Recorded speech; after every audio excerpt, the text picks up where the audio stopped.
Vlad, I appreciate you taking the time to do an on-camera interview for us. I know we did a live stream probably about a year or so ago, so appreciate you taking the time. Yeah, all good, man. Shout out to Bomb first. Yeah, I've been doing your thing for a minute. Yeah. Any advice you want to give us, feel free. But so you started your channel like 16 years ago. I think 15 years. 15. Maybe 16, yeah, something like that. Okay. 2008. Okay. 15 years. What made you start it? Because I looked back at some of your oldest videos, and a lot of them were like, you would be like backstage at video shoots or concerts or things like that. So how did that channel become what it became? Well, before the YouTube channel, I was doing DVDs. Okay. So there was like the Hot in Here DVD series, the Rockstar DVD series. This was like during the time that Smack DVD was sort of the dominant force in the genre. So, going from mixtapes, seeing kind of like mixtapes going away and CDs going away, I kind of pivoted into the visual part of things. So I started doing DVDs, but then DVDs were going away, So when YouTube had been around for a couple of years, but when they became essentially an actual business, when the partner program launched in 2008, I got introduced to this one guy who was actually a fan of my mixtapes, so he kind of got me onboarded fairly quickly. And when I saw it, I saw the vision of it. I was like, the light bulb went up, and I was like, okay, this is going to be the next big thing. So let me just stop everything else I'm doing. Let me stop DJing. Let me stop doing mixtapes. Let me stop doing DVDs, and just put all my focus on this, because I think that this is going to be like what I've been gearing up towards, over the last few years. Okay. And speaking of you doing okay. Speaking of doing the mixtapes, I feel like a lot of kids, especially nowadays, they don't know that you did like the rap phenomenon, the Tupac mixtape, the stuff with Game and things like that. Yeah. They feel like Vlad's just a YouTuber. Like they don't understand the history. Can you talk a little bit about, in particular, the Tupac mixtape? Because I don't think people, if you weren't around in the scene at the time, you don't realize how much of an impact that mixtape, Volume 1 and Volume 2 made. Mm-hmm. Yeah, the first one was the Biggie mixtape. The second one was the Tupac mixtape. Yeah, I mean, I don't really talk about it much because that's just in the past. You know what I mean? Like, I don't constantly talk about shit I used to do. I'm always looking forward to the stuff that I'm doing. But, yeah, I mean, those mixtapes, the Biggie one was sort of what I think kind of gave me my career in hip-hop, in a way. It was, before then I was doing mixtapes, and people were liking them, but it was a fairly small-scale thing. The Biggie mixtape, I remember... MTV did a thing on it. Mm-hmm. It was like mentioned on MTV back when MTV was a big deal. Yeah. Before streaming and everything else like that. And when they did like a little feature on it, and I'm like watching it, like goddamn, like I'm on MTV right now. This is worldwide. It made me. I mean, not only did it introduce it to a big hip hop audience, but it made me think like, okay, I could actually do this for a living. And then. What followed was the Tupac mixtape, and me and Dirty Harry did the Biggie one, and then we were like, we got to get someone else, like who's the biggest DJ right now, and it was Green Lantern, who happened to be Eminem's DJ at the time. So I remember, I think like Dipset was doing like a listening party at Universal Records, and I went there and I saw Green Lantern, and I just sort of cornered him, and I was like, yo, you gotta do this with us, and he was like, yeah.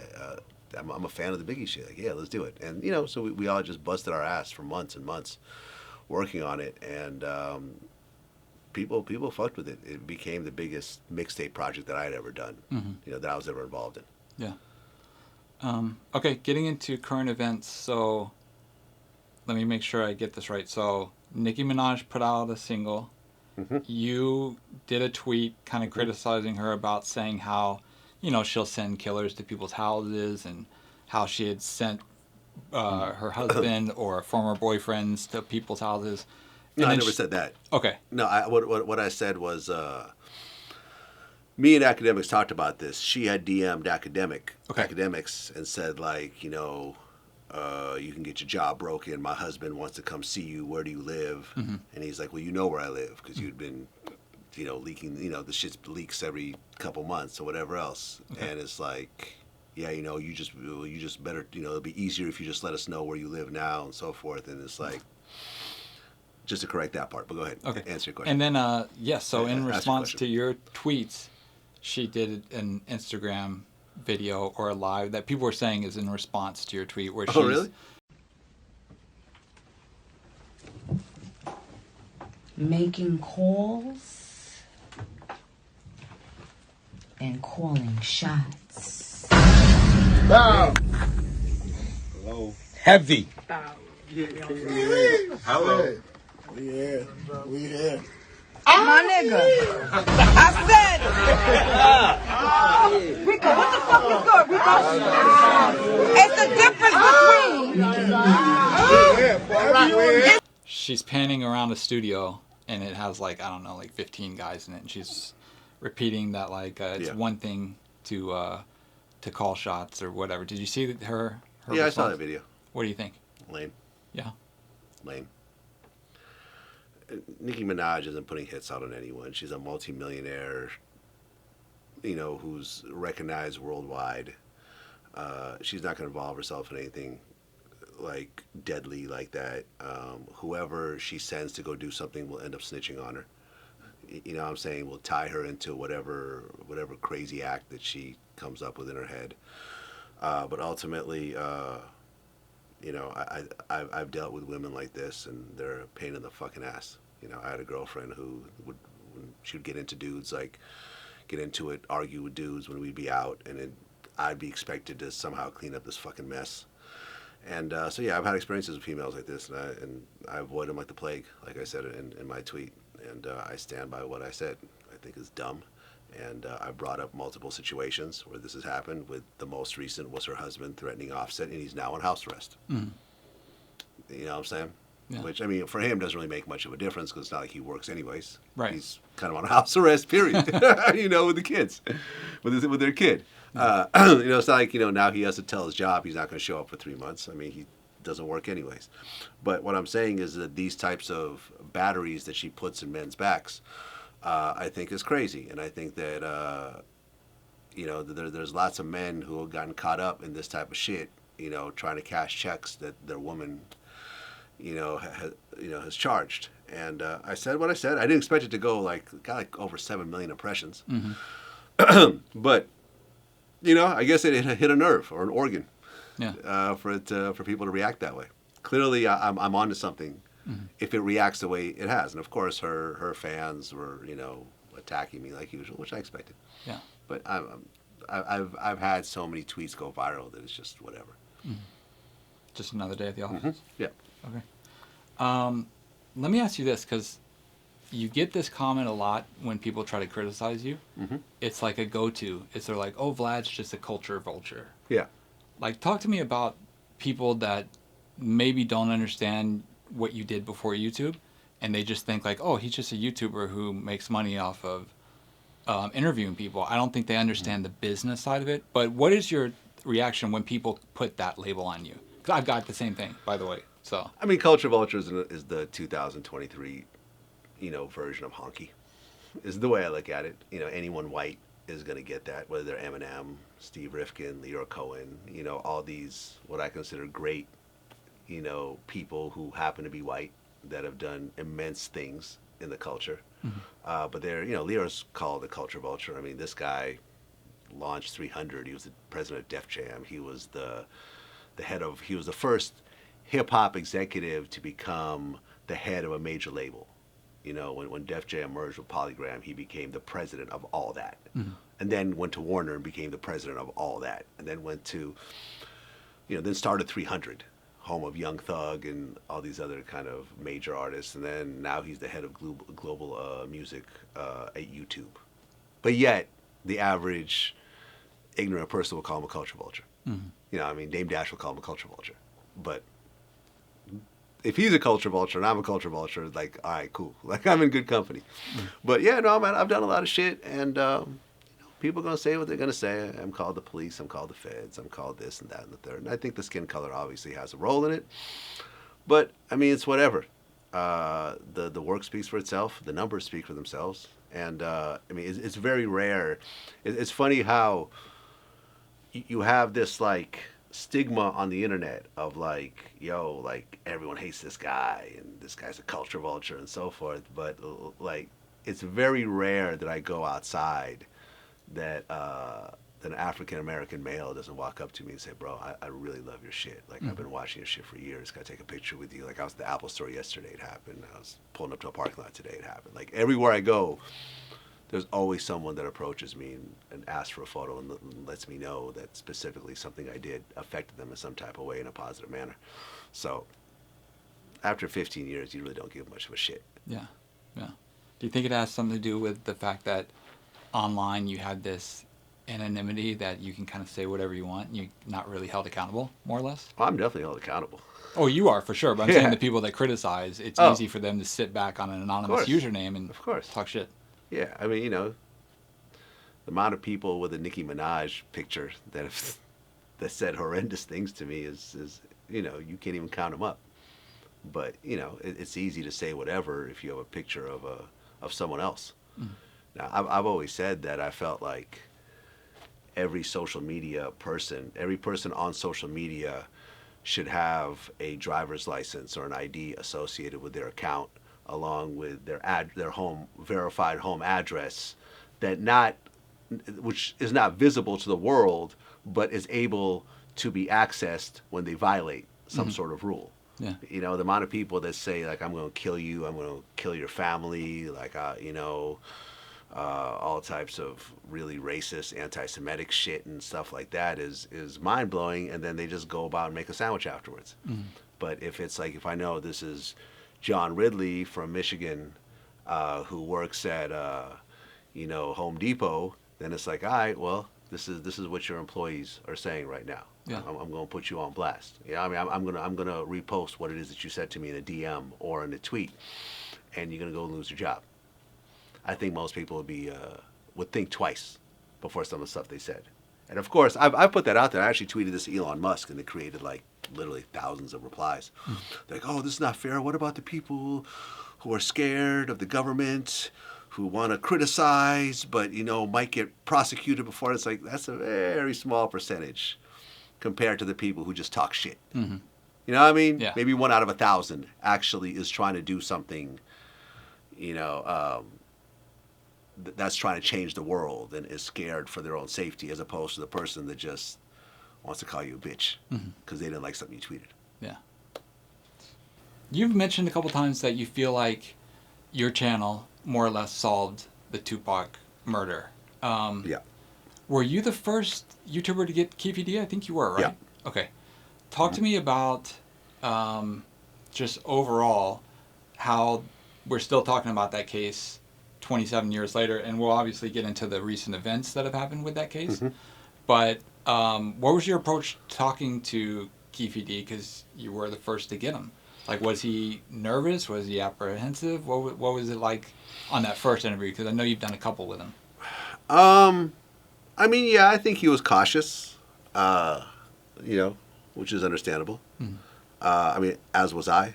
I think I had 2 securities, that day, both armed. I think I parked my car kind of down the street and so forth. I mean, listen, I don't know who Keefe is. We had a couple phone conversations, but I don't know this guy's actual mind frame at the time. But I do know his history, and he has a violent past. Yeah. So I wasn't taking any chances. But at the end of the day, he wrote a book. So my interview had an outline and a blueprint of the book that he wrote. So if you watch the interview, whenever he didn't want to answer a question, I'm like, well, but the book said that you said X, Y, and Z. So if you don't want to talk about it, you should have written about it, is the way I look at it. So, yeah, I mean, it was an interesting interview. I felt that it got rid of all the conspiracy theories around it, because if you notice, not only did I do the interview, but it was cross-referencing a lot of other interviews that I did, from Edie of the Outlaws to Napoleon to the First Responder to Greg Kading to all these other people. So it's like some of the things didn't fully line up, but most of the important stuff did. Yeah. So that's why I say I kind of solved it, because like here is like, if you watch this from beginning to end, you'd be hard-pressed to say that the government killed Tupac, or that Suge Knight had him assassinated while sitting in the car and getting grazed himself, or that Tupac's still alive and he's out in Cuba somewhere. It was a very clear chain of events that, these chain of events are happening in neighborhoods across the world right now as we speak. Someone got beat up earlier this afternoon, maybe got something stolen from them, and someone else is going to come back and get revenge over that humiliating beatdown.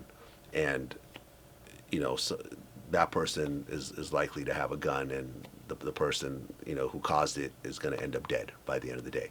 That's happening right now, somewhere in the world. So it shouldn't be so shocking that this happened just because it happened to be Tupac. It's some shit that happens in certain types of communities. We're really just not even certain type of communities. Really, it was just people in general. People get mad, people have their feelings hurt, and then people want to retaliate. I'm sure we've all had fights that we lost at one point, and I'm sure there's always the thought of, let me go get a gun and shoot this person. Some people actually do it, especially if they have a history of doing it. And Orlando had a history of doing it. He was under investigation for multiple murders at the time. So it's like the puzzle pieces are all fitting together.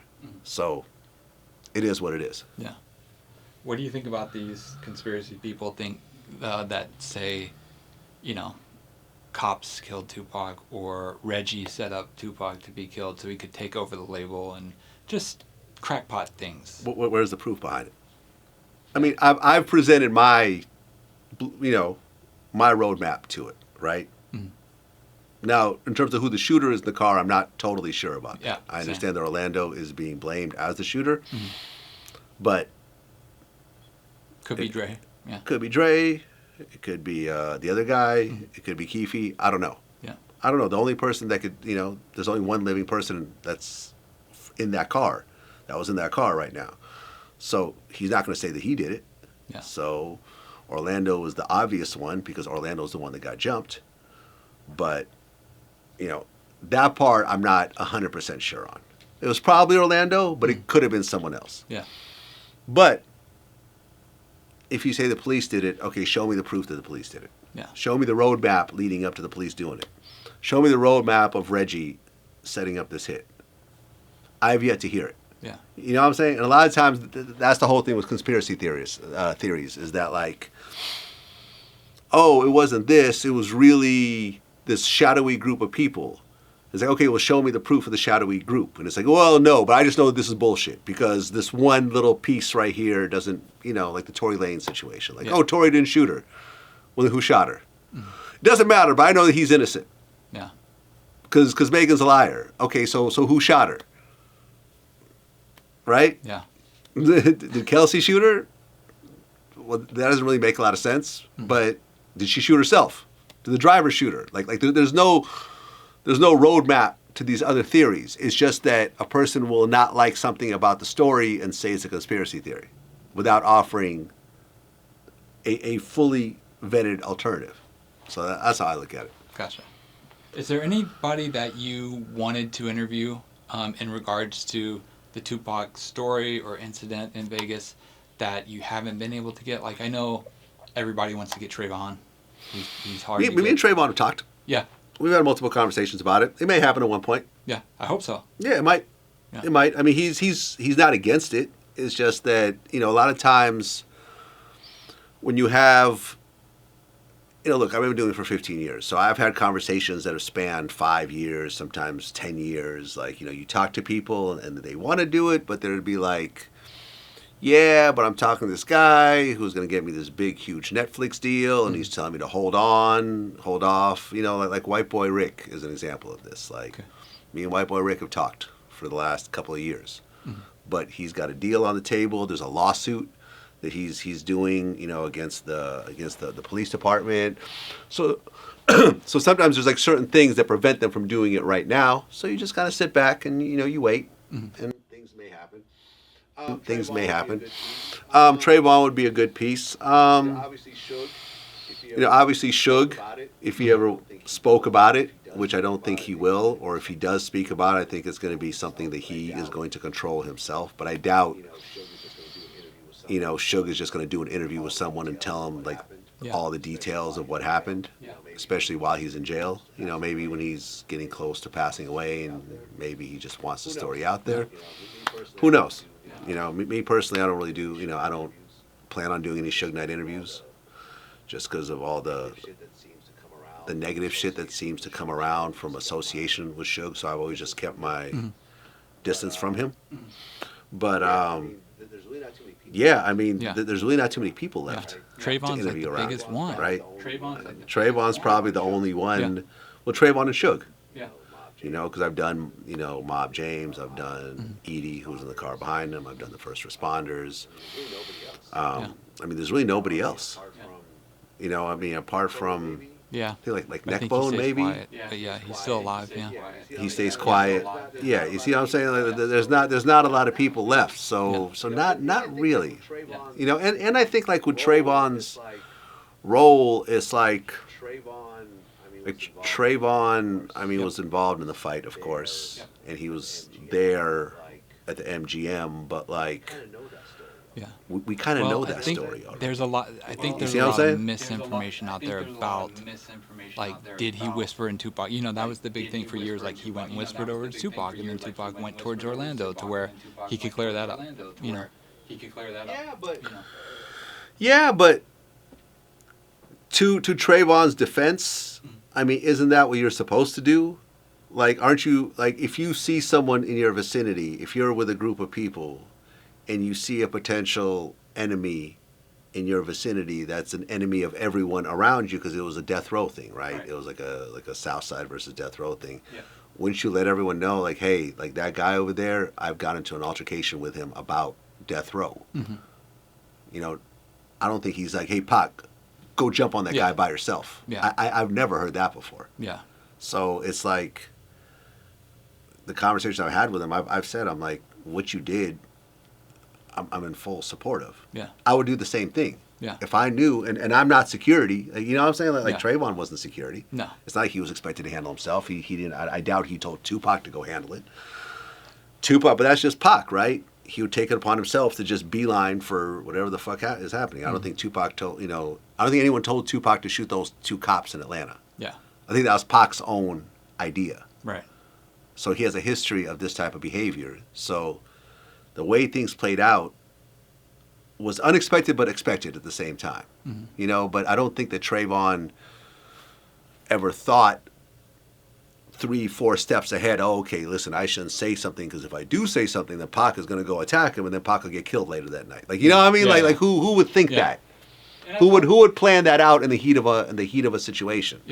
So yeah, shout out to Trayvon, man. You know, we may do the interview at one point, or we may not, but I think a lot of the story is out there. Yeah, and I've talked to him for like 10 years, and he's always been adamant with me that he was talking to his the people in his group. He wasn't talking, that Tupac overheard it more or less and just took off. Yeah, exactly. Which like I said, makes sense. You would want the people around you to know that there's someone in the vicinity that's potentially a danger. Right. Because they've proven to be a danger in the past. Right? So, yeah, man, I think it was one of those very unfortunate events. Dealing with a hothead kid in his 20s who, you know, was very emotional, was very much trying to prove something. You know, he had MOB tattooed on his arm, so he was sort of embracing this whole blood, mob pyru, Suge Knight, death row, you know, mafia kind of persona. And Suge was there to back all that up. Like, you know, I mean, I remember with all the negative stuff that people have always said about Suge, I think one of the realest interviews I heard was with Shock G, you know, in this one documentary where he said, I'll tell you one thing, Suge held Pac down the way he always wanted to be held down. And I think Pac really, really liked being with Suge and under Suge in that regard of having this army of dudes that would just be like ready to do whatever, but he was like the star and he was protected and so forth. But, you know, things ended in the worst possible way. It was like a perfect storm of bad events. Yeah. So Keefe D's house gets raided. Yeah. In Nevada. There is apparently a grand jury that are interviewing people as we speak. Yeah. What was your reaction when you heard about him, about them raiding his house? I mean, I think everyone was surprised. You know, like, the case is 27 years old. The proffer agreement happened years ago. There's been multiple documentaries about it. They're going to do it now? Okay. You know, the question is whether it's going to be like a real prosecution or whether they're just going to, hey, listen, just plead out to something slight and so we could just close the case. I don't know. Yeah. I'm not sure. Have they reached out to you about any of your footage? I'm going to give you the exclusive on this. They actually have tried. I've gotten a bunch of phone calls and emails and stuff like that, but I'm not cooperating with this. Okay. Do you think it's... I mean, I'm assuming they can access the interview on YouTube. Yeah. So I'm assuming what they want is the uncut version, right? Correct. Okay. Just to see if there was anything talked about. Correct. Yeah, but my thing, and I've always held this stance when it comes to people that interview on my platform, I'm not going to have you come to my platform and do an interview only to then work against you with the police. Regardless of what people think that I really do, the reality of what I do, and I've had to do this before. I remember this one time they tried to seize this one interview of someone who asked me to take it down like the next day. Okay. Because they were fighting a case at the time. Their lawyer asked me to take him down. They then wanted to get the footage from me, and I said no. And they were like, well, we're going to put you on the stand, whatever. We're going to subpoena you. Like, all right, well, I'm lawyering up then. Mm-hmm. So my lawyer got involved, and they weren't able to get it. And, you know, ultimately the guy ended up losing his case anyways, but we weren't involved in it. So if you interview on my platform, if the police then try to approach me on it, I'm always going to say no. Yeah. So I haven't even responded, and I'm sure the police are going to watch this and now see why. Yeah. But that's my stance. I'm not responding. I'm not cooperating. If you want to try to subpoena whatever, I will get a lawyer and I will fight it. And from what I understand, even in the language they use, I don't think that they can. But I think what they're trying to do is they're trying to get the raw footage, thinking there might be something that was said that we didn't release. But honestly, if you know what I do, literally almost every second of the footage has been released. Okay. Unless the person coughs or, you know, Right. says, oh, let me go get a drink of water, let me go to the bathroom. Like we're into the quantity of footage. So we try to get every second of footage and try to release it whenever possible. So they're really barking up the wrong tree if that's what they're trying to do. And I don't think, you know, and they haven't used any language of me, of trying to force me to do it, because I don't think that they have any legal basis of it. But I am not cooperating. Whatever Keefe is going through, Vlad TV is not going to add to his problems. Okay. Now, the videos are released publicly, so I'm assuming that they could probably access that. But it's out of my hands at this point. And whatever happens to Keefe happens to Keefe. Ultimately, I don't have any sort of malice towards Keefe at all. I appreciate him coming to my platform and telling his story. He may come back at some point. He may not. You know, we've had discussions about that as well. But, you know, what I didn't realize was that grand juries actually take a long time. Yeah. I just thought I thought it was like a trial. Like, okay, go on this date, everyone presents their evidence, and then the grand jury decides. But in actuality, this drags on for months sometimes, where like every week they come in with something new, whatever, until they finally close their case, and then the grand jury votes, which is honestly, I think, kind of a dirty system, because it allows you to just keep piling stuff on until you get what you want, as opposed to like, let me get my shit together and present it. But you know, I'm not part of the legal system or whatever else. So whatever happens, but I'm not cooperating with any of this shit. Whatever Las Vegas PD is going to do, they're going to have to do that on their own. Yeah. Do you think, based on what he said and what he's written in his book, they could convict him? Or do you think I would think they would need some sort of evidence, because he could just say, oh, I just said all that shit to make money. Yeah. You know? I think it more so comes down to the proffer agreement. I think that what's more going to be challenged is whether the proffer agreement holds, because he said what he said to Greg Kading, and he essentially has been repeating that in the interviews and whatever else.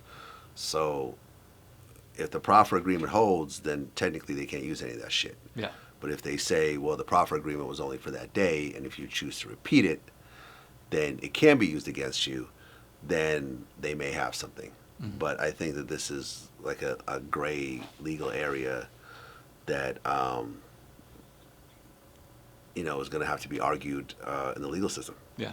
And I interviewed Greg and asked him specifically about this. Somebody like in Keefe D's position, if he has any of these agreements, is there any time that he can talk about the stuff that he discussed with you guys without getting in trouble? No. When he goes outside of that agreement, that information is all there to be used, should a prosecutor choose to do so. So when he's gone outside of this law enforcement environment where he has been given this agreement, everything else is up for grabs. So everything that he's said in books or on YouTube channels or, on, multiple interviews, that's all information that can absolutely be used against him and should. And his understanding of it was that the proffer agreement that was given to Keefe was for that one session only. Yeah. I mean, that's what I was always aware of as well. But then again, I think there's more to it. Yeah.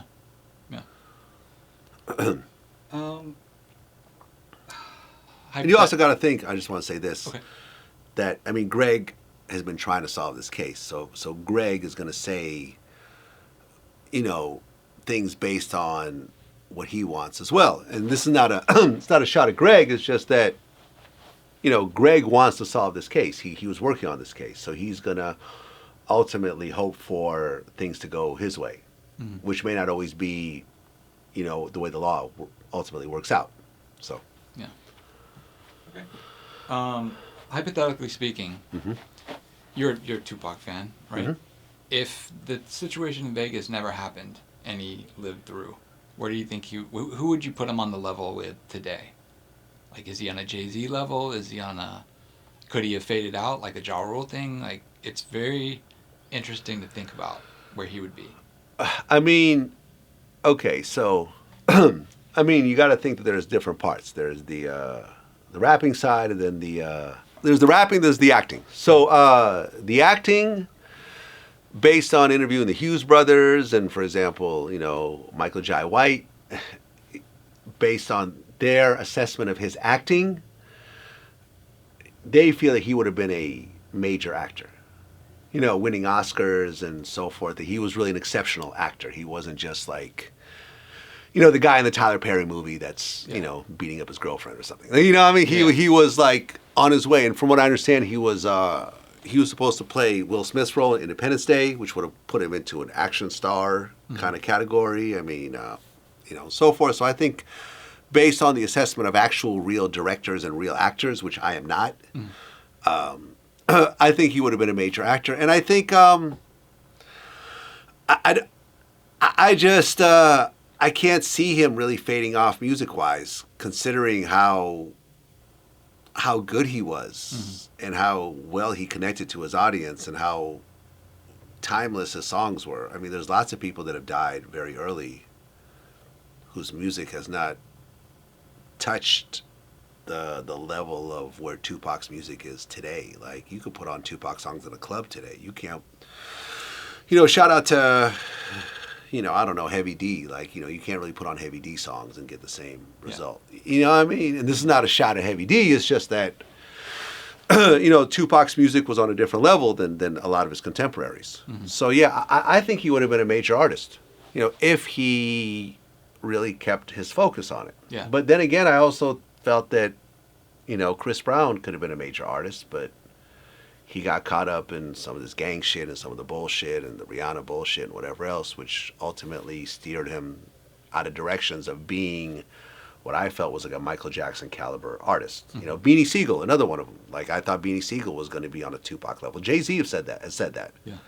That, that if Beanie really keeps his focus, he's going to be a Tupac level, Biggie level artist. But things didn't work out that way because he got caught up in street shit, guns, shootings. He got shot himself, fucked up his lung, changed his voice. You know what I'm saying? Yeah. Like that type of thing. And who knows? Yeah. Pac had been, the shootings that you heard about with Tupac were not all the shootings that happened. Like I had a guy I know named Adisa who told me he went to go see Tupac in the studio, and then some dudes rolled up and started shooting at him, and he pulled out his gun and started shooting back. You don't hear about this story because it was never publicized. Yeah. But yet another shooting story involving Tupac. You know, I mean, people like to say, "Oh, God is looking out for me." You know, I'm not religious like that. You know, it's the law of averages. You know, the law of averages was looking out for you because those bullets grazed past you those 2, 3, 4 times. But if you get shot at enough times, you will start getting hit. Yeah. Like he got hit at Quad Studios. And if you get hit enough times, it will eventually prove to be life-threatening, like it happened in Las Vegas. So you see what I'm saying? Yeah. It's like you can't keep doing this over and over again and expect it to just work out for you every single time. Yeah. It will eventually catch up. So if he didn't die in Vegas, my guess is that he would have gotten to some other crazy incident. You know, because clearly Quad Studios didn't change who he was. Yeah. Not long term anyway. Not long term. Yeah. Jail didn't change who he was. He came out wilder than ever. So some people, you know, and I think, you know, I mean, me and Mo Preem talked about this in our interview. I think Pac had this obsession with death and his own early demise, and I think he thought that he wasn't going to live long. I remember me and QD3 had a conversation about how Pac was like in the studio, like, yo, I don't have much time. Like, keep. I need another song. Like, yo, like I don't have much time here. You know, he felt like he was going to die early, and his stepbrother agreed. And you know, once again, if you're going into this mentality of, hey, I'm going to die soon, and I'm just going to while out while I'm still alive, you get a higher chance of checking out early because you're thinking you have nothing to lose. When in fact, Pac could have said, fuck all this. I'm just going to stay at home in my home studio, record music. I'm going to be like a Dr. Dre. People are going to come to me. You're not going to see me out. You're not going to see me partying. I'm not going to be in Compton hanging out. I'm not going to be in all these crazy events, and I'm not going to be around a bunch of dangerous individuals. I'm going to control my environment. I'm going to have extreme security. I'm not going to have street security. I'm going to have actual real security. And I'm going to be very, very careful because I know how bad it could get. Like Dre realized at one point, this is how bad it could get. Yeah. You know, he's seen artists around him die over and over again, or get hurt, or go to prison, or whatever else. He said, listen, you can't get to Dre. You can't walk up on Dre. You know? And had Pac felt like he had a long timeline ahead of him, he probably would have done that. But I don't think that he did. So therefore, there was a reckless nature about what he was doing on a day-to-day basis. That's just my take. This is I've never met Pac. Yeah. You know, I know Edie well. Me and him are friends. Yeah. So a lot of sort of the inside stuff I get is because just conversations that we've had, just hanging out. Gotcha. If you had to pick one Pac album, what would it be? All Eyes on Me. For sure. Yeah, that was my favorite album. Okay. Yeah. That was the first one I bought, actually. Really? I didn't buy Me Against the World. I didn't Okay. buy the Strictly album. I didn't buy the first one. There were songs on there that I liked. Yeah. But, like, it wasn't until All Eyes on Me that I actually bought. That was the first Pac album that I bought. Gotcha. Now, like I said, I've listened to the other ones. Yeah. I've listened to the whole thing, whatever else. But going to the store, back when CDs were a thing, going to the store, popping it in, hanging out with my friends, listening to it song by song, smoking weed, you know, replaying it, driving around in my car, playing it again with my friends, that type of thing. All Eyes on Me. Okay. I think that the first album I bought was The Thug Life when it came out, and then Me Against the World, and then All Eyes on Me. You could go to like the mom and pop record stores and you can get it the Friday before the Tuesday release. So we would go and do that. But yeah.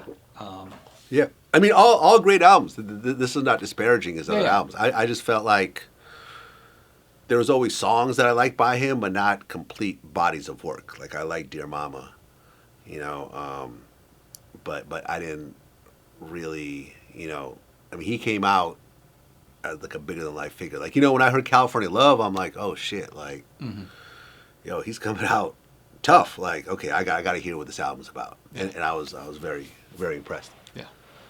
Okay. I gotta ask you about this. You host a podcast on your channel that Gloria Velez does. Mm-hmm. Did you Used to do. Oh, not anymore. It's gone. Yeah. Did you hear the story that she said about Tupac? Her Tupac story. Her story was, and I'll just sum it up because it's real long. Yeah. Was that she was around Aaron Hall at the time in 1996. Okay. Well, she has a baby with Aaron Hall. Right. Yeah. She was pregnant at this time, and she says that they went to the Mother's Day event, the Death Row Records Mother's Day event, and that Suge and a bunch of people wanted to sacrifice her there, and that Tupac saved her and got her out of there, and that they went and bought her a white dress for this occasion. The craziest shit I've ever heard, basically. So I was going to ask, like, how are you hosting this girl's But if you're not doing it anymore, then, yeah, I guess it's not an issue. But That's a ridiculous story. what do you think about people always having a Tupac story? Like, they feel like the need Okay, so you mean to tell me that, I mean, a known, I mean, let me think. At the time, well, I guess she wasn't known. Yeah, she hadn't done music videos and stuff like that. If you talk about the timeline, Right. because they met when she was like 16 or something. I think he Yeah. got her pregnant before she was actually legal. Yeah. So, you mean to tell me that at a Mother's Day event Yeah, in Beverly Hills. in Beverly Hills, Yeah. with a whole bunch of older women Mm-hmm. and flowers and shit like that, they were going to murder a young girl, Yeah.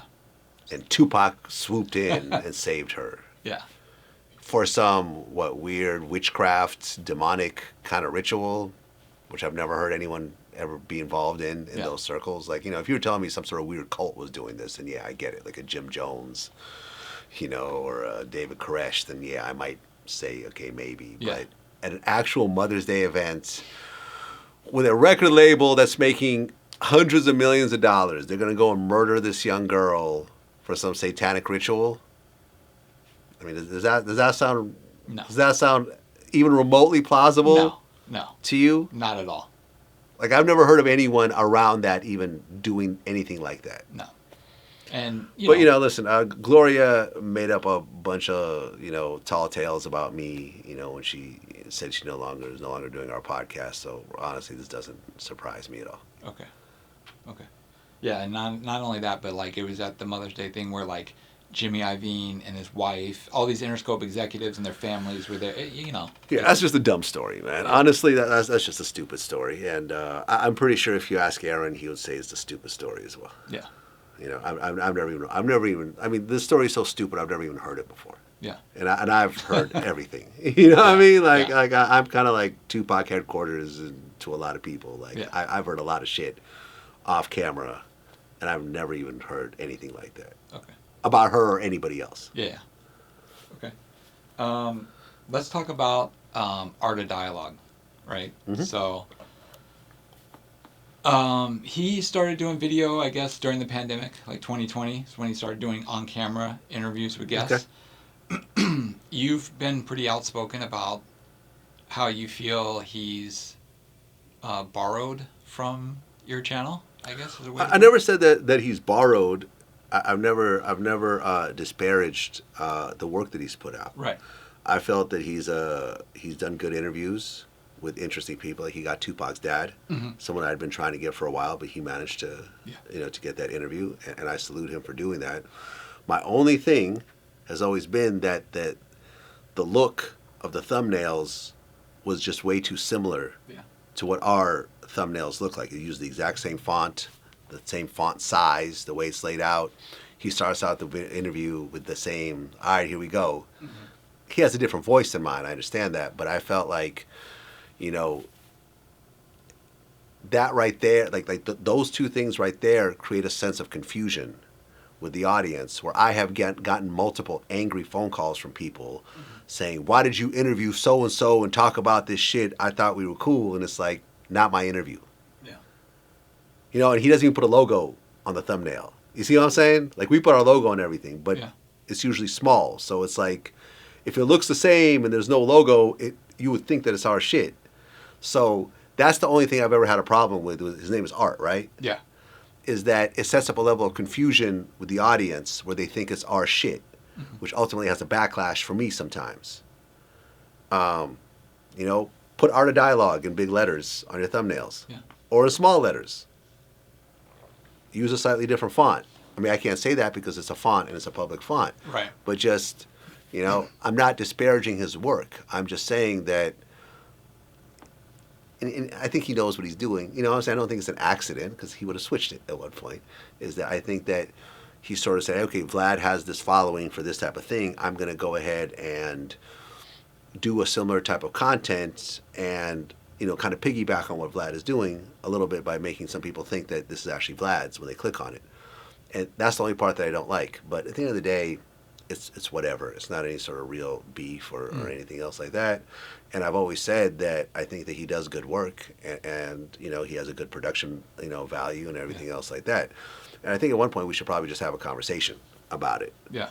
I don't think he doesn't do interviews himself, so I don't think he's ever spoken on it. And I mean, some people say that I'm hating on the new generation. Not in the least. I've never done that. Look at my whole history. In fact, I have always brought in younger content creators. I've always brought them into my platform to interview them, to try to uplift their platform. And then I've always done interviews on their platform as well to try to help them out.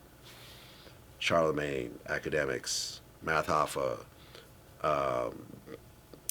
Sean Cotton from Say Cheese, whoever, the list goes on and on and on and on and on of people that I've always supported and so forth. And you know, I feel what he's doing is dope.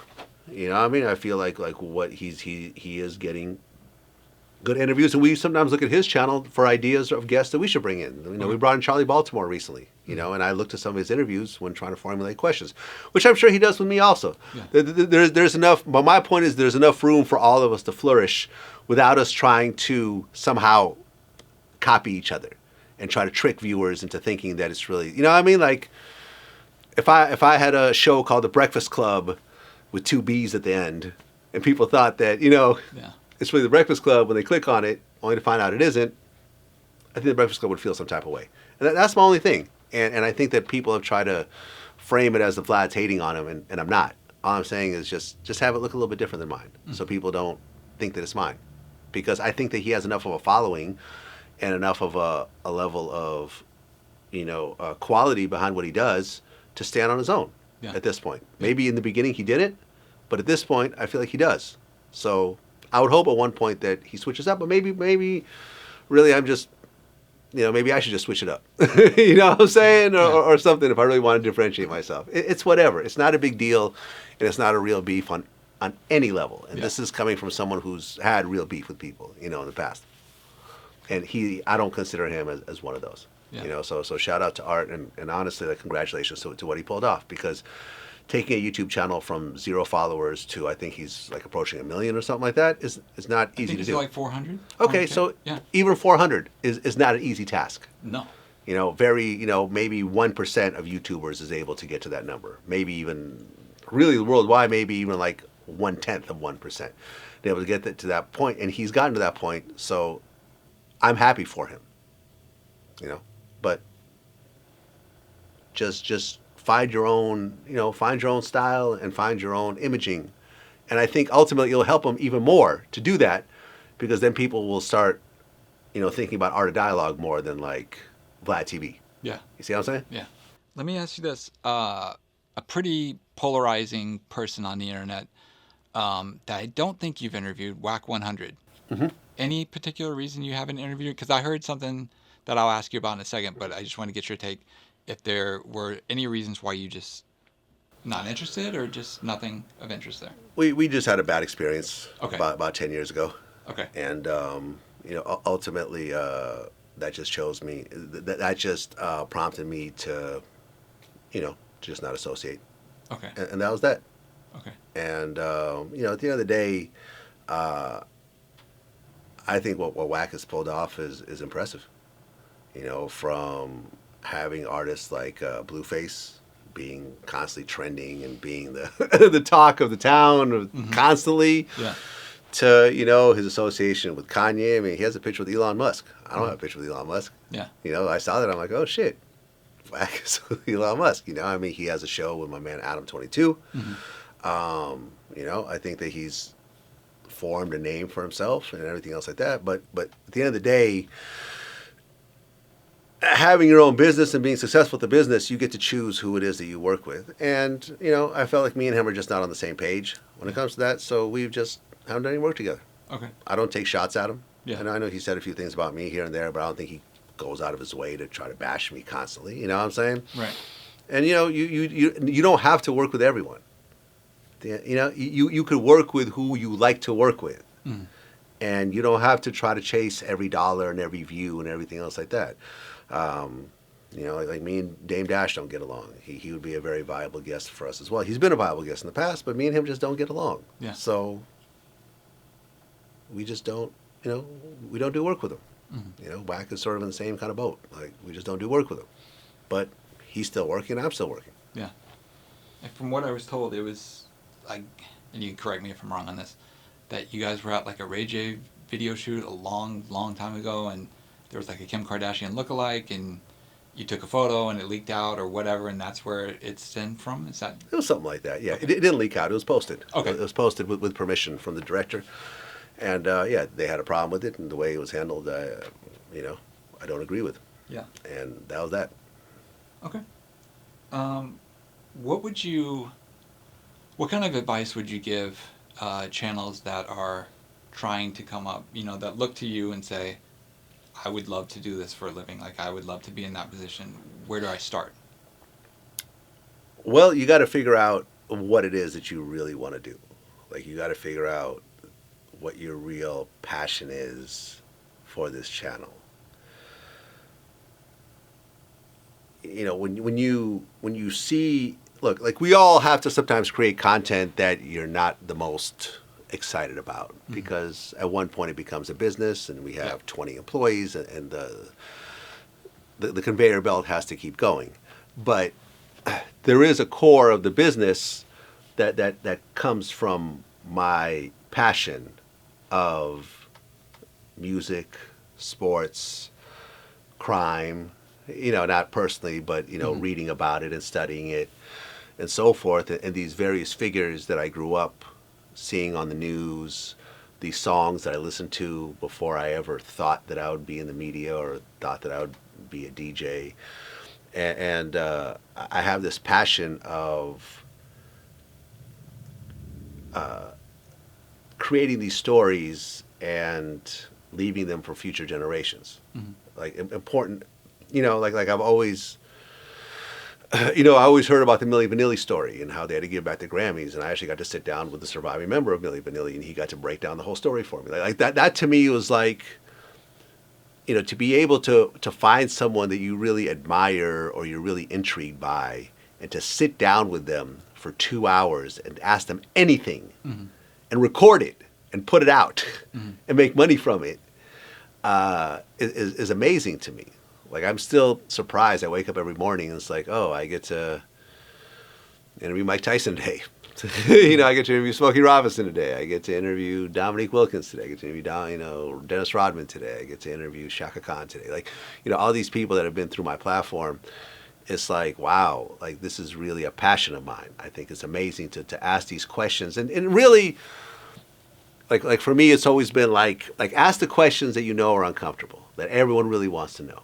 As opposed to like, oh, you're on an album promo, you know, tell me about the promo, tell me about your outfit. Like, you know, this is why you see a lot of these OG interviewers out there that get these big guests and the interviews do nothing. Yeah. Because they're boring interviews. Like my thing is, like, I'm not going to have a boring interview. If I get the chance to sit down with you, it's going to be interesting. So I have this passion. Like, it's really exciting to me. And I based the channel around that. Number one. So that raw passion has to be there. You know, I do a lot of sports interviews, but I'm not really a sports guy. So I try to kind of focus on the things that I am interested in the story, but the channel doesn't focus on sports. Yeah. So if you love sports, you should focus on sports. You shouldn't focus on sports because you heard it makes money, because that rarely does well. So find that thing that you really are like, you're doing on your own for free in your spare time, and figure out a way to translate that into a visual format. Number one. Number two is the consistency. So in 2008, I figured out off the jump when it comes to YouTube that no one's going to sit for an hour and a half and watch a YouTube video on their laptop, or, I mean, I'm sure I don't know if the YouTube app was even out yet at that point. So. Yeah, I think it was just their computers. Yeah. People will sit in front of their TV and watch a 2-hour film. People will go to a movie theater and watch a 2-hour film. People are not going to sit in front of a laptop and watch a 2-hour interview, most times. So I already figured out that, okay, let's give people the bite-sized 5-minute, 10-minute pieces that is easily digestible in front of a computer and then in front of a phone later on. And once I figured that out, it's like, okay, I'm going to drop new content 365 days a year, because I knew back then already that you can't overflow the internet. No matter how much content you put out, it's a drop in the bucket of the total content that's coming out. So the consistency of it, we're not, there was other, like, Ski TV was out before me. And I remember I kind of got my name, he's calling himself Ski TV, I'll call myself Vlad TV. That was sort of the, all right, I wish I could think of a better name right now, but Vlad TV is the only thing I can think of, so I'm just going to run with it. Because Ski TV seems to be working pretty well. I mean, Ski TV is not around anymore. Right. I mean, I don't know if it is, but it's not really around anymore. So we were the first ones, I think we're the first, like, hip-hop oriented YouTube channel that's still around 15 years later. I'm never going to say we're the first, because there's people before us, but the first that consistently did it. And back then, I'm like, okay, I know I can't overflow the internet. I'm going to give the viewers new content every single day by chopping up these interviews. So every day they tune in, they'll find something new. Every day. Holidays, weekends, birthdays, if I'm sick, if I'm not feeling good, I don't feel like doing it, there'll still be something coming up tomorrow. There's only been a few times that we've had an outage for things out of our control. But it was like 15 years ago, it was like, every day, consistency. I always think it's weird how you're a how someone is a content creator and not release content every day. Yeah. People that put shit out every week or every week and a half, I'm like, you've wasted all these other days along the way that you could have built up an audience.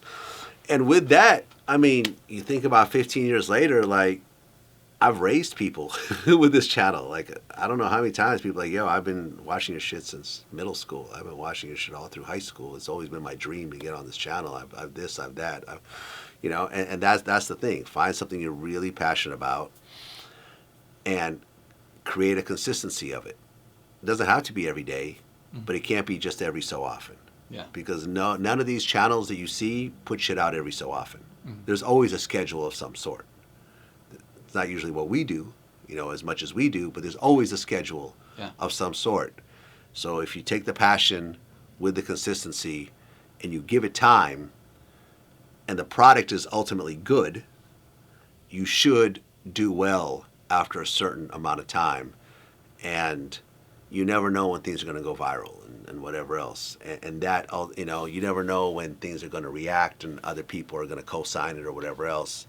But if you keep getting on, go up to the bat every day, you keep swinging at it, keep swinging it, like sooner or later you will hit that home run. And once you hit that home run, then you're now in the game. And then you have an opportunity to turn into a real business. So that's my long answer for your short question. Yeah. I think I started this channel like 12 years ago, and literally just to interview people about, and I did it over the phone. Like, I didn't even do video. I just did it to talk about studio sessions and music. Yeah. The most discouraging thing for me is when I do interviews with people about the music or studio sessions, it gets no views. Like, they just want drama, And well, yeah. I mean, it is what it is. You can't avoid it if you're in certain genres.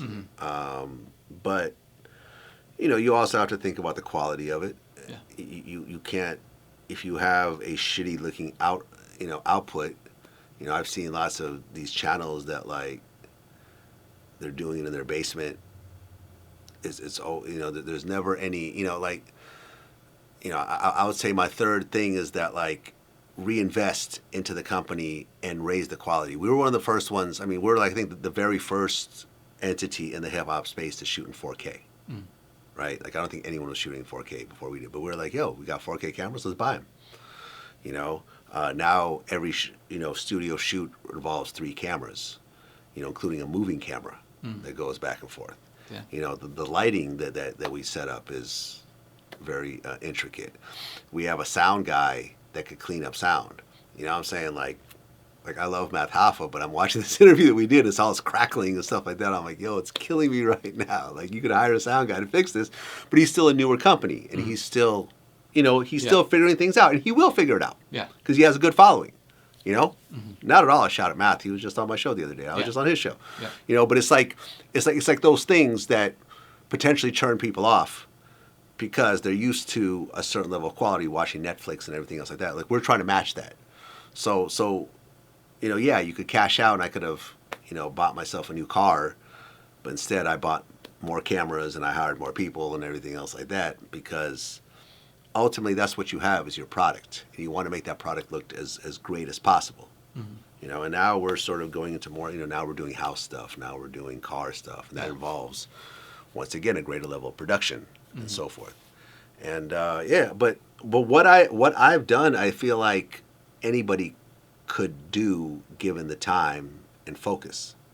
You know, I'm not you don't have to be born 7 feet tall with the ability to jump 5 feet or 7 feet, whatever, you know, or have huge muscles or be able to do backflips or have a mind for chess that's on a grandmaster level. Like what we do could be achieved by, I think, you know, anybody, as long as they put in the work. Because interviewing, although it seems easy, throw someone in a room with a complete stranger for 2 hours and see if they could pull that off. I've seen lots of people crumble. Yeah. You know, I mean, 30 minutes in, they don't know what to ask. They don't know how to extend the conversation. They don't know how to jump into the tangents and everything else like that. It's a very, you know, I don't I don't just sit there and wing it when I do an interview. I spend days, sometimes longer, creating notes, figuring things out, figuring out a blueprint and so forth.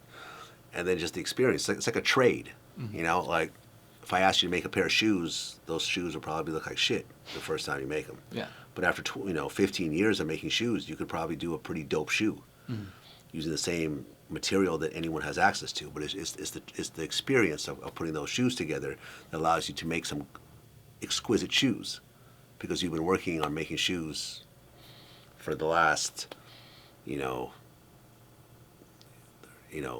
40,000 days. You see what I'm saying? Yeah. So there's that, you know, put in the work. And it can be done. I mean, there's lots of dope, you know, there's lots of YouTube channels way bigger than mine that have been around way less time. Mr. Beast, for one. Yeah. He's got a way bigger following than me. He's been doing it less time than me. But he's figured out his lane. And he's got a big lane. Yeah. Shout out to Mr. Beast. Speaking of like quality and content, I really liked some of the documentary style stuff you did, like with the Compton Cops segments, and then with Mike Dorsey's deep dives into like the investigations and all that stuff. Yeah. Do you have any plans to do more of that, or is it kind of just as it comes? We have like these 3 documentaries that we're like getting ready to release soon, kind of like mini documentaries. You know, we have the house and the car stuff. Like, for example, you know, we just did Boosie Estates, which was like the numbers went crazy. We just did LeVar Ball's estate. Okay. That's coming out in about well, the interview's coming out soon. It's coming out next. There's other. I'm about to fly to Miami. I'm going to do this whole big house plane feature on somebody. So there is, you know, look, like the YouTube space has been changing recently. I feel like the views aren't quite what they were, and the monetization has slipped a little bit. So, you know, which I think is sort of a bigger, you know, there's a bigger story of what's happening in the economy, which I think is affecting it. People aren't sitting at home with COVID just watching YouTube videos all day long. Yeah. So, I mean, look, the Vlad TV launched in the last recession in 2008. And you know, it's times like this where you have to innovate and you have to start thinking outside the box. You know, if you just keep, you know, like listen, there's guys that still do DVDs out there. They used to do DVDs with me, which I think is just insane. But they just refuse to switch and embrace what it is they were doing. You know, Ozone Magazine was the hottest hip hop magazine in hip hop. But, you know, the girl who ran it refused to change, just wanted to keep printing out magazines. And she could have been, you know, she could have easily been the Vlad TV of this era, but she didn't have the foresight to see where things were going. She just wanted to keep doing the same old shit that she was doing, and ultimately, look what happened. The magazine has been out of business for over a decade. So you have to, when it comes to times like this, you have to figure out how to pivot and how to switch and how to try new things and how to, you know, not just sit there and get frustrated. Because, you know, listen, the easiest thing to do during times like this is to say, I quit, I've had a good run. Fuck it. And there's a lot of people that are doing that right now. But the harder thing is to say, all right, like I've gone this far, I'm not going to stop now. I just need to figure out things to do. And ultimately, you know, some of the stuff that we didn't work. Like the Glory of LS podcast didn't work. We did 3 episodes. They had strong guests. All those episodes lost money. Forever. Like you know, I'm old enough, like I've been doing this enough to know that certain interviews we do are just never going to recoup. Like those 3 interviews will never recoup. Yeah. Just because, for whatever reason, the audience just didn't take to them. You know, we've had other podcasts that we tried. It just didn't work. But some of the stuff that we tried did work. The DJ and Rick Carr feature definitely worked. Boosie's House worked better than we expected.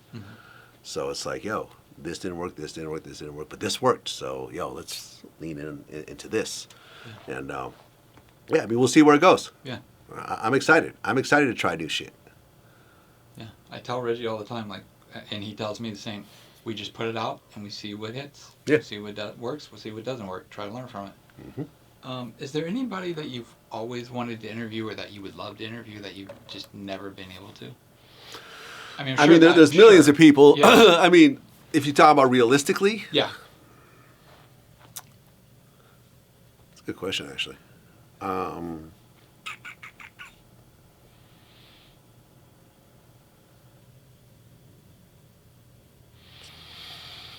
I don't know. I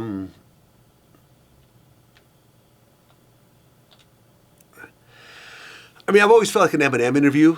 Okay. Like me and Eminem being roughly the same age, having roughly the same background, having roughly the same experiences. I mean, I didn't grow up in trailer homes, but I did grow up in projects, you know, in Springfield, Massachusetts.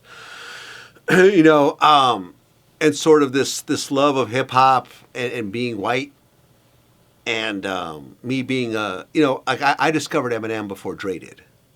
When I was, you know, because I've been a hip hop kid since elementary school. So I remember this website called Sandbox Automatic, which basically just sold independent vinyl. Okay. This was like 97, I think, 96, 97, something like that. And I remember they had the Slim Shady LP, no, Slim Shady EP. Okay. Right? And there was just a lot of buzz over this new white kid from Detroit. And I remember I bought it. You know, I bought the CD because they sold CDs and vinyl. And I remember driving around in it in the Bay and listening to it, letting my friends listen to it, and they were like, "Yo, who's this?" Like, I don't, you know. I remember like one of my homies was like, "Ah, no, man, black people ain't gonna fuck with this, you know, whatever." You know what I mean? But then Dre found him, and then boom, next thing you know, he's a superstar. But like, I discovered Eminem before Dre and Jimmy Iovine and all these other people. Like, I was very early on that train, and I knew right away how talented he was and how much better he was than everyone else. And I remember I religiously followed every guest appearance he had on Raucous and, you know, the Bad versus Evil and everything else like that. So I really followed his career very closely. So saying that, I think that if me and M could sit down for like 3 hours, it would be the biggest interview he's ever done. Easy. The biggest interview he's ever done would be me and him because of what I do and who he is. Yeah. I don't think there's anyone that could sit down with him and pull off what I could pull off. But we've never been remotely close to an Eminem interview. No. I've only been around. I was in the same kind of outside area with him one time. Okay. We've never spoken. I mean, he knows who I am. You know, I'm sure. Yeah. You know, I mean, he's referenced some of my Lord Jamar interviews and some of Yeah. his songs, so he knows who I am. But we've never been in the same room. You know, I don't know if people are trying to have purposely try to keep us from each other or something. I don't know. I don't know. But that'd be an interview I've always wanted to do, but I don't know if it's going to happen or not. Okay. What about like a Drake one? You think that would be big? Drake doesn't like me last I checked. Drake was the first time I met him, which was actually the same place where I saw Eminem at. Was like he was walking in, and I'm like, and he's walking past me like, yo, Drake, Vlad from Vlad TV. He's like, oh yeah. He's like, man, stop talking shit about me. And I'm like, what? And I'm like, and then I remember I ran into him in New Orleans maybe about, I don't know, a few months later. And I said, what's up to him again? And I'm like, oh, we should do an interview. And he's like, oh, yeah, talk to my manager. And then one of his people that I talked to as well ended up kind of like confronting me and was like, yo, I heard you talking shit about my man Drake. And I'm like, what? I'm like, I haven't said anything. I said, I've had some guests maybe. Like, oh, cool. Like Charlemagne. So like this new Charlemagne thing that he's posted recently. Yeah, this week. That was from that era. That was like 10 years ago. Oh, okay. You know what I'm saying? So Charlemagne was taking shots at him. And they approached me on it. And they're like mad at me for posting it. So my security had to step in and so break it up and leave and so forth. So saying that was sort of the last time I saw Drake. I mean, we didn't have a picture together that day, which is weird. Didn't know he didn't like me like that. I thought he was just joking. Yeah. When he said, oh, stop talking shit about me. I'm like, because the annoying thing about dealing with artists sometimes is that I remember when that confrontation happened, I'm thinking in my head, I have hundreds of articles about this guy on my website. There's hundreds of clips about him where I'm praising him, where I'm saying how dope he is. But one clip, one person saying something negative turns this person into an enemy somehow, to me is just kind of crazy. Yeah. Joe Budden is going through this. Like, he was like, I guess Cardi B was mad that he criticized the new song, and he was like, don't talk shit about the one time I said something bad and not mention the 100 times I've been saying something good. Right. Me and Joe don't get along, but in this sense, I'm like, I can relate to what he's going through, because it's like, I've been saying good shit about you for years by this point. I've been spending my own money to pay writers to write shit about you. I've been praising you in videos and spending my own money to put it out. And because one guy on my show says something bad about you, which I didn't co-sign, by the way. That's his opinion. Yeah. Charlemagne is Charlemagne. And we've talked about this on my show afterwards. That suddenly you're mad at me and you're going to send someone to possibly get into a situation with over 1% over 1% being negative when 99% was positive. Yeah. And I'm sure that all the positive shit has put money in your pocket in its own way, because we were still a big entity back then. But it is what it is. So I don't ever expect a Drake interview. I've never pursued it. Okay.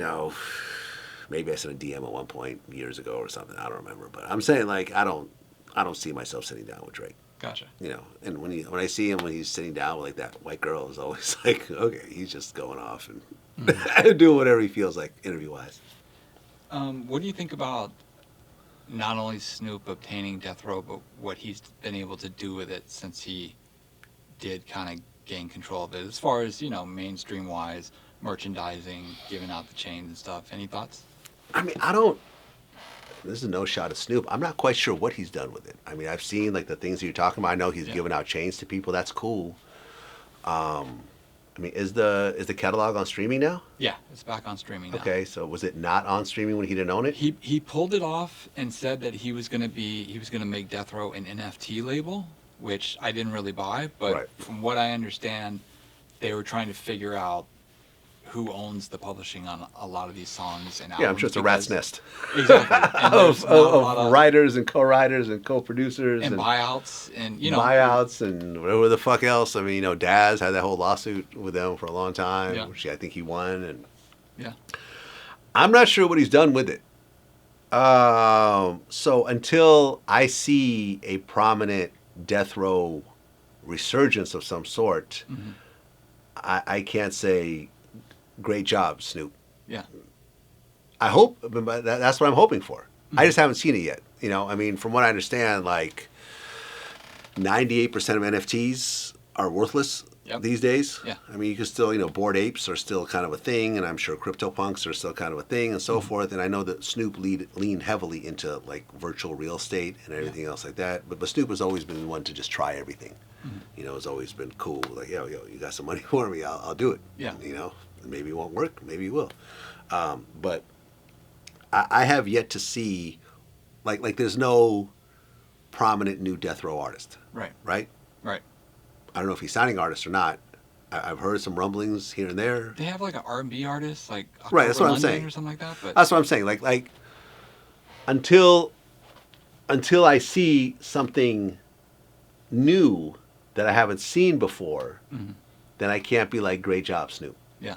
I'm glad that he got it. I'm glad that one of the artists that used to be signed to a label with a shitty deal, from what I heard, is now able to own the entire label. Right. I'm happy for it. But your question was, what do I think based on what he's done with it? And I haven't seen that yet. Yeah. Now, maybe a year from now, maybe when this comes out, whatever else, I will see it. Now I'll be like, yo, that's amazing. But the NFT shit, I don't think, I don't think that's going to work right now. Yeah. I may be wrong, but right now, I don't think if Snoop came up with a bunch of death row NFTs, I don't think that would be a resurgence of the label. I haven't seen anything other than, it back on streaming. Yeah. And, to his defense, I mean, what can you really do with it? It's a bunch of old music, Yeah. right? Yeah. It's not like Snoop bought, like Prince's catalog of 1,000 unreleased songs, and Right. now they're being released, and now it's like, oh shit, there's a huge hit, from a death row song with Tupac and Dre and Snoop that no one's ever heard from, 1995. Right. It's a legacy catalog of old songs that a lot of people know. That was very big at the time, but you have to be in your 40s to really, or 50s or 60s to fully appreciate it. Yeah.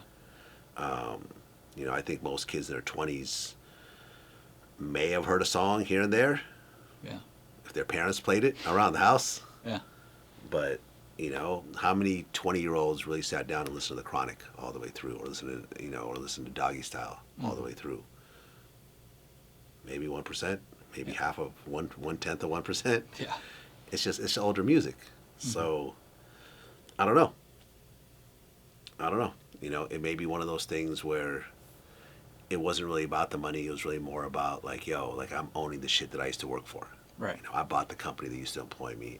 And that to me is, maybe that to Snoop was sort of like the reason behind it. And I think didn't he give back Dre his like publishing or catalog pieces or something? Like Dre got the masters back, but it wasn't like Snoop didn't give them back to him. It was basically a contractual thing where E1, who had owned the label, they owed Dre millions of dollars because in a separation agreement, it clearly didn't have anything for streaming because streaming didn't exist. Right. So their lawyers basically went to, Dre's lawyers went to E1 and basically said, you owe us $4 million for all these royalties. We haven't gotten anything.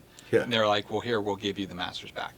And so he got his back. The Yeah. Tupac estate got their masters back due to kind of similar circumstances. But, he still owns Dog Pound, his Rage, whatever, so, yeah. Yeah, man. I mean, it's a legacy label. Yeah. When you buy, music is ultimately, look, like,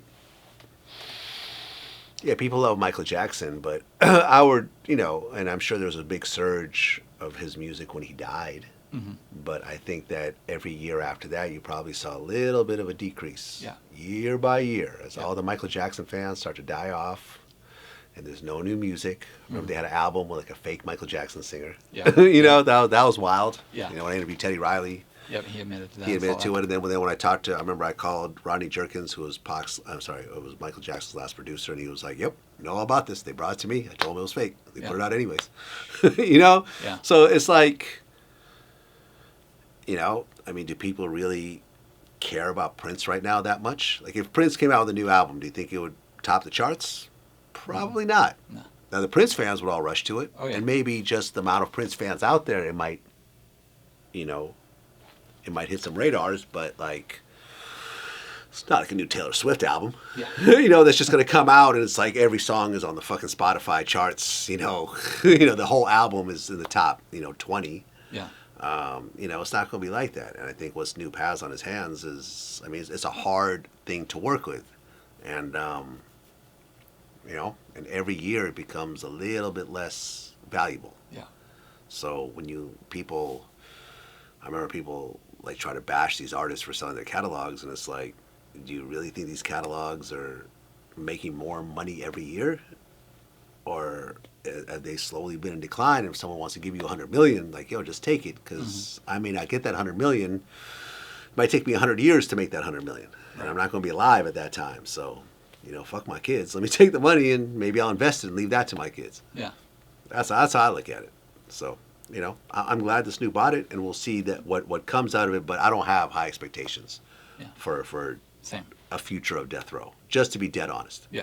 And if Snoop sees this, you know, it's not a shot at Snoop on any level, because I don't think that it was really like a pure business decision. I think it was more of a, you know, this is what made me, and to be able to buy it back after years of bullshit and being what I probably felt like he was robbed, and Yeah. felt like he was undercompensated, and felt that he was in a bad deal.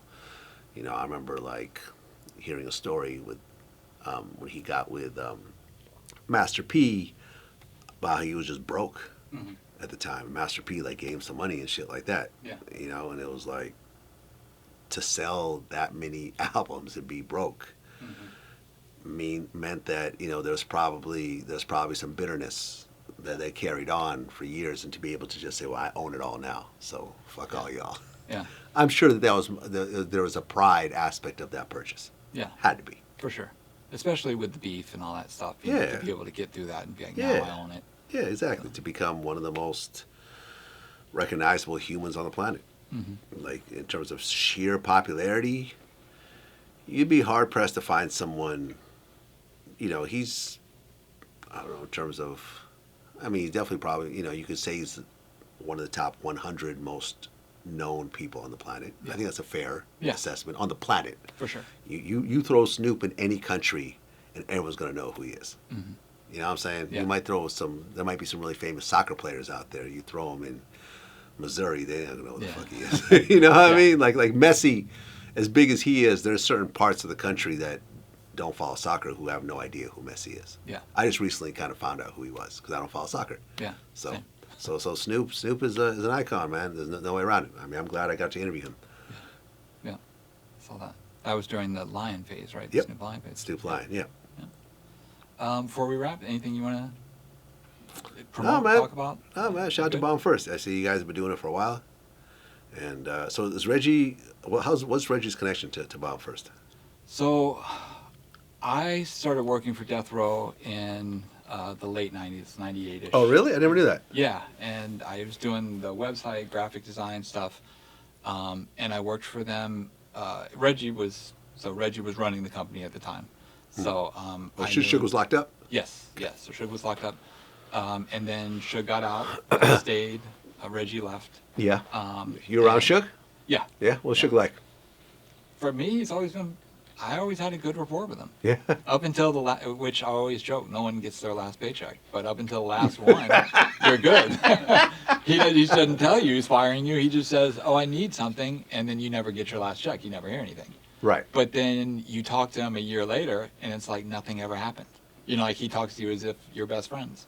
Yeah. So I So Reggie left. I stayed until it went into bankruptcy, and then Death Row got bought out by a Canadian company.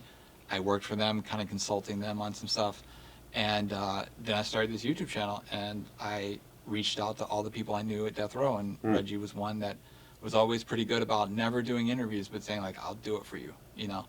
And he had been slandered so bad on YouTube as far as people saying he set up Tupac to be killed and Biggie to be killed, and whatever, that he wanted to start talking. So I was like, all right, well, come.